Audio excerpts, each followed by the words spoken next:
하나님의 타이밍은 완벽하다. 우리는 인류 역사 6천년의 종말을 목격하는 세대로 부름받았다.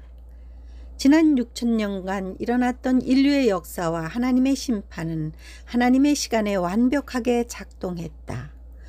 구약시대는 말할 것도 없고 교회 시대에도 하나님의 예언은 가장 적합한 때에 성취되었다. 30년경 그리스도께서 승천하시고 40년이 지난 70년에 예루살렘의 멸망이 있었다. 1918년이 지난 1948년에 이스라엘이 독립했고 우리는 1991년이 지난 시점에 와 있다. 70년, 1948년, 2022년은 하나님의 시간표가 성취되는 지점들이다. 하나님께서 정하신 때가 있고 오랜 시간이 지나 오실 때가 되었고 남은 예언도 반드시 성취되어야 한다. 지난 세대에 예루살렘의 멸망을 목격한 세대가 있었다. 이스라엘의 독립을 목격한 세대가 있었는데 우리는 무화과나무 세대로 비록 정확한 시간은 감추어져 있지만 교회 시대의 끝과 인류의 종말을 목격할 마지막 세대다. 하나님의 타이밍은 정해져 있다. 인류의 역사도 괴수되어 있고 시간은 빠르게 소진되어 간다. 어떤 사람은 종말 3분 전, 어떤 사람은 1초 전, 또 어떤 사람은 시간이 끝났다고 말한다.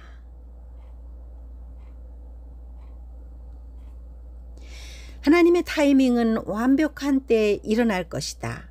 그 시간에 대한 최종 결정권은 하나님께 있다. 신의 완벽한 타이밍은 두 가지 일을 한다. 1. 우리가 하나님을 기다리고 신뢰하도록 증전시키면서 2. 우리의 신앙을 성숙시키고 오직 그분에게 집중하도록 이끈다. 하나님의 시간과 사람의 시간은 다르다. 사람이 보기에 시간은 지체되는 것처럼 보일 것이다. 우리에게 하나님의 타이밍은 길고 분절된 지연처럼 느껴질 때가 많다. 평소 나사로를 사랑하신 주님은 그가 병들었다는 말을 들으시고도 나사로가 죽은 지 나흘이 지나 오셨다. 우리의 생각은 그가 죽기 전에 오셔서 고쳐주시는 것으로 생각하지만 그분의 타이밍에 오셨고 결과적으로 하나님의 영광을 보게 하셨다. 영원하신 하나님이 보시기에 사람의 일생은 한 점에 지나지 않는다. 주의 목전에는 천년이 지나간 어제 같으며 밤의 한순간 같을 뿐이다. 점 하나와 같고 그림자 같은 일생을 통해 영원한 생명과 거처를 얻는다는 것은 하나님의 충만한 은혜다. 종말과 세속적인 환경 사이에서 살아가는 최종 세대에게 삶은 강한 대조를 이루고 있다. 우리는 최대 90년 정도의 수명을 살지만 홍수 전에는 900년을 살았다. 어떻게 그 긴 세월을 견디며 살았을까? 7, 80년을 사는 인생도 모세는 수고와 슬픔이라 느꼈다. 고대 인류는 긴 세월을 먹고 마시는 즐거움으로 살았다고 주님은 말씀하셨다. 노아도 홍수 후에 포도주에 취한 것을 보면 홍수 전 인류가 술에 취해 살았고 향락을 목적으로 살았다는 사실을 유추할 수 있다. 그런 와중에 노아만이 심판에 대비하여 거대한 방주를 건조하고 있었다. 현대 인류도 향락을 목적으로 살아간다. 먹방, 맛집, 여행, 음주, 요리, 허영심과 사치, 재미거리 유튜브 영상들이 인기가 있다는 사실이 방증한다. 그 와중에 주님이 다시 오심을 대비하여 방주에 탑승을 준비하는 신부들이 출연했다는 사실에서 우리가 마지막 세대라는 표적도 보여준다. 방주는 하나님께서 직접 만드시고 2000년이나 지났으니 완성되었을 것인데 천사들은 리허설로 바쁠 것이다. 수많은 징조들이 나타났고 흑암의 세력도 뻔뻔하고 노골적으로 그 모습을 드러내고 있지만 이 모든 조각들을 맞춰 하나님의 때를 정확하게 읽어낼 통찰력은 사람에게 주어지지 않았다. 다만 우리는 희미하게 이 시대를 분간할 수 있을 뿐이다.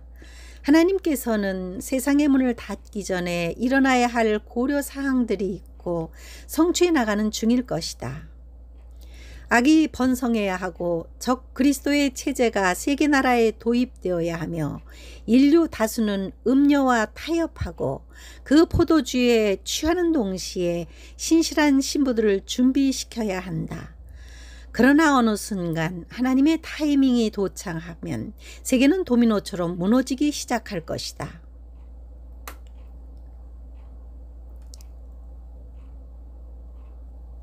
신부는 그날이 속히 올 것이라는 임박한 긴장감 가운데 주의 오실 길을 예비함과 동시에 그날이 지체될 수도 있다는 가정에서 맡겨주신 일들을 충성스럽게 수행할 수 있어야 한다.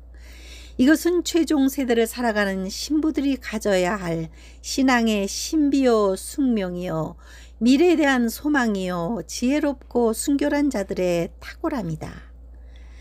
그래서 이 모든 것을 볼 것이고 그 전설적인 광경이 눈앞에 펼쳐질 것이다. 심판과 파멸이 쓰나미처럼 밀려와서 그들이 자랑하는 문명을 붕괴시키는 것을 볼 자들이 있을 것이다. 확증 편향. 어느 쪽에 확증을 하여서 그것의 보물을 쌓아놓고 있습니까? 이와 같은 상황에 삶을 걸 정도로 확신하고 있습니까? 끝까지 성령으로 충만한 상태를 유지하기 위해 분투하고 있습니까? 작은 은사를 가지고도 억척스럽게 충성하고 있습니까?